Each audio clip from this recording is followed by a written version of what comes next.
camping? What's better than waking up to the beautiful sounds of nature?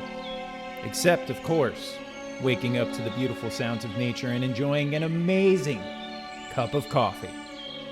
What's up? This is Richie and Jamie from the Where We Wild YouTube channel, and today we're going to show you how to make the best coffee while camping.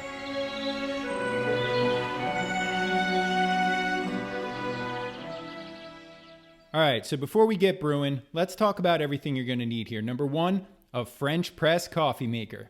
This, in our opinion, is the best way to make coffee while camping. For years, we've tried every contraption known to man to produce a good cup of coffee in the outdoors, and the French press has beat them all. All you got to do is boil water, and you're going to get smooth, great tasting coffee that really can't be beat.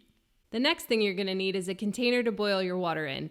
We got this little tea kettle on Amazon as part of a camp cooking kit years ago. It's been great. We'll link it in the description along with everything else you see in this video.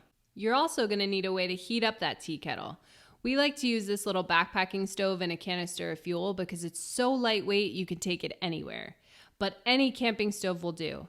And if you want to do it the old-fashioned way, throw that tea kettle right over the fire. Okay, so let's talk actual coffee beans here. This is super important. You want to make sure you get a really high quality coffee bean to ensure you have a great tasting cup of coffee, right? Now, you can grind it up yourself or get it done in the store. Just make sure you get coarse ground coffee. Do you see how thick this stuff is? Coarse ground works the best for French presses. If you get fine ground coffee, you're going to end up with a lot more little bits floating around your cup. We also like to store our coffee in one of these little mason jars. Keeps it fresh for a long time, and it's easy to travel with. And don't forget to bring some sort of measuring spoon. Now, obviously, the other key ingredient here is water. We always just bring our own bottles of water, and we think that tastes the best. But if you don't feel like carrying bottles of water, like say on a hike or something really remote, you can always use a water filter to filter out any available water you have, like from a stream. And last but not least, you're just going to need some sort of spoon to stir the coffee in your French press. We found a set of these long-handled spoons, and they're so useful, we never go camping without them. All right, so now that you know everything you're going to need here, let's make some coffee. First things first, we're going to fill up our tea kettle, fire up our stove, and get some water boiling. And while you're waiting for the water to boil, now is a great time to prepare your French press. We're going to be using about 16 ounces of water here, so that's about 4 tablespoons of coffee. A good rule of thumb is you want to use 1 tablespoon of coffee for every 4 ounces of water, give or take, depending on how strong you like your coffee to be.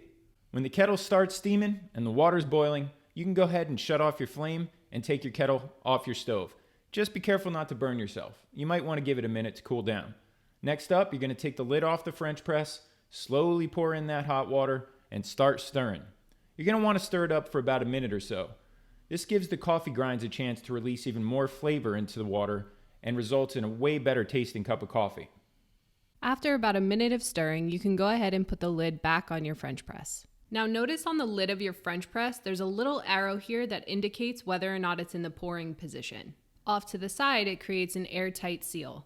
Pointed to the front, it's open and ready to pour. So make sure you leave it off to the side and let the coffee steep with an airtight seal for about 4 to 5 minutes. So after about 4 or 5 minutes, you can slowly start to press down the plunger of your French press. Easy does it. The slower the better.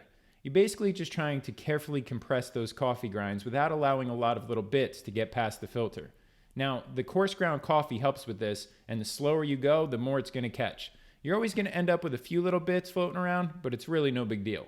After that, you're simply just going to adjust your lid to the pouring position, and there you have it.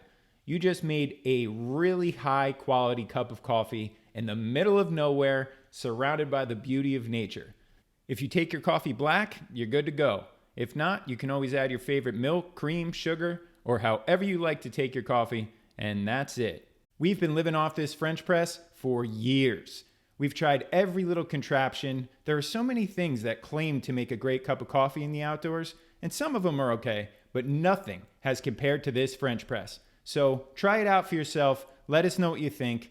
If you enjoyed this video, don't forget to drop a like, and if you're into this sort of thing, don't forget to hit subscribe. We put a new video out every single week.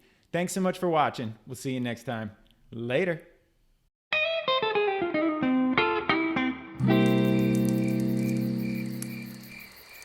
If you want to see more videos just like this one, Be sure to check out the rest of the Where We Wild YouTube channel, where we post a brand new video every week. And don't forget to subscribe and hit that bell icon so you get notified whenever we post a new adventure. Thanks for watching.